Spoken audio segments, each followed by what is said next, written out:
চীনের বিরুদ্ধে ভিন্নমত দমনের অভিযোগ নতুন নয়। এই প্রক্রিয়ায় আরও কঠোর হচ্ছে দেশটির সরকার।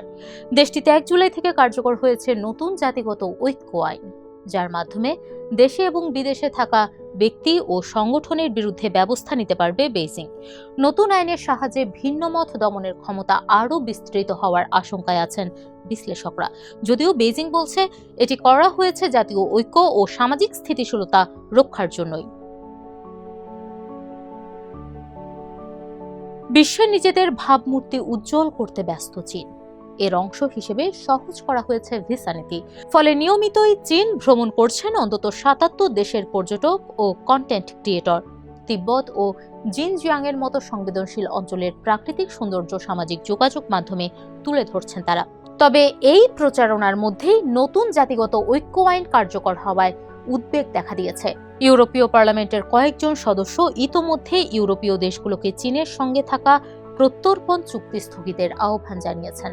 তাদের আশঙ্কা, ভবিষ্যতে এই আইন বিদেশি নাগরিকদের বিরুদ্ধেও ব্যবহার করার চেষ্টা হতে পারে, যা দুই পক্ষের সম্পর্কে বড় ধরনের প্রভাব ফেলতে পারে।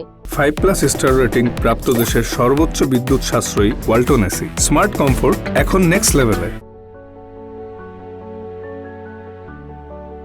কাগজে কলমে এই আইনের লক্ষ্য চীনের 56টি জাতিগোষ্ঠীর মধ্যে ঐক্য ও সামাজিক সম্প্রীতি বজায় রাখা। এর মধ্যে তিব্বতী, উইঘুর সহ সব জাতিগোষ্ঠী রয়েছে। তবে মানবাধিকার সংগঠনগুলোর আশঙ্কা, এই আইনের কারণে সংখ্যালঘু জনগোষ্ঠীর অধিকার আরও সীমিত হতে পারে। কিন্তু সবচেয়ে বেশি আলোচনায় এসেছে 63 নম্বর অনুচ্ছেদ।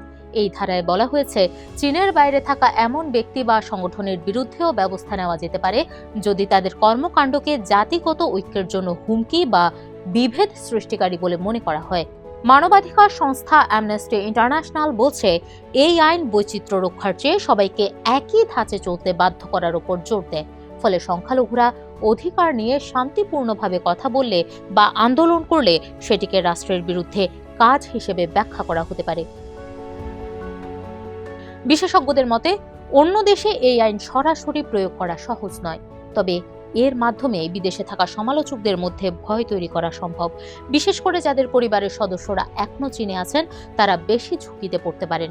অনেক প্রবাসী কর্মী ও অধিকার কর্মী ইতোমধ্যে অভিযোগ করেছেন তাদের পরিবারের উপর চাপ ও হুমকি বেড়েছে। 5+ স্টার রেটিং প্রাপ্ত দেশের সর্বোচ্চ বিদ্যুৎ সাশ্রয়ী ওয়ালটন এসি স্মার্ট কমফোর্ট এখন নেক্সট লেভেলে। দীর্ঘদিন ধরেই চীন সংখ্যালঘু জাতিগোষ্ঠীগুলোকে দেশের সংখ্যাগরিষ্ঠ হান সংস্কৃতির সঙ্গে মিলিয়ে দেওয়ার চেষ্টা করছে, যাকে অনেকেই চীনাকরণ নীতি বলেন। নতুন এই আইনে কিন্ডারগার্টেন থেকে বিশ্ববিদ্যালয় পর্যন্ত ম্যান্ডারিন ভাষা শেখা বাধ্যতামূলক করা হয়েছে। আগে তিব্বতী, উইঘুর বা মঙ্গোলীয় শিক্ষার্থীরা নিজেদের মাতৃভাষায় অনেক বিষয় পড়তে পারত। সরকারের দাবি, ম্যান্ডারিন জানলে চাকরি ও উচ্চশিক্ষার সুযোগ বাড়বে। তবে সমালোচকদের মতে এতে সংখ্যালঘুদের নিজস্ব ভাষা ও সংস্কৃতি ধীরে ধীরে হারিয়ে যেতে পারে।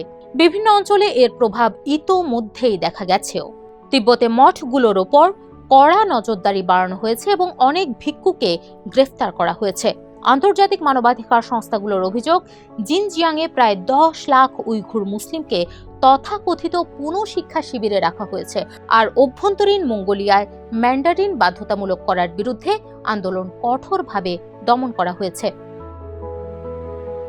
নতুন আইনে আরও বলা হয়েছে, কোনো অভিভাবক যদি সন্তানকে এমন কোনো ধারণা শেখান যা সরকারের মতে জাতিগত সম্প্রীতির জন্য ক্ষতিকর, তাহলে তার বিরুদ্ধেও আইনি ব্যবস্থা নেওয়া যেতে পারে। চীনের আইন মন্ত্রণালয়ের দাবি, নতুন এই আইন সম্পূর্ণ বৈধ এবং দেশের জাতীয় ঐক্য ও নিরাপত্তা রক্ষার জন্য প্রয়োজনীয়।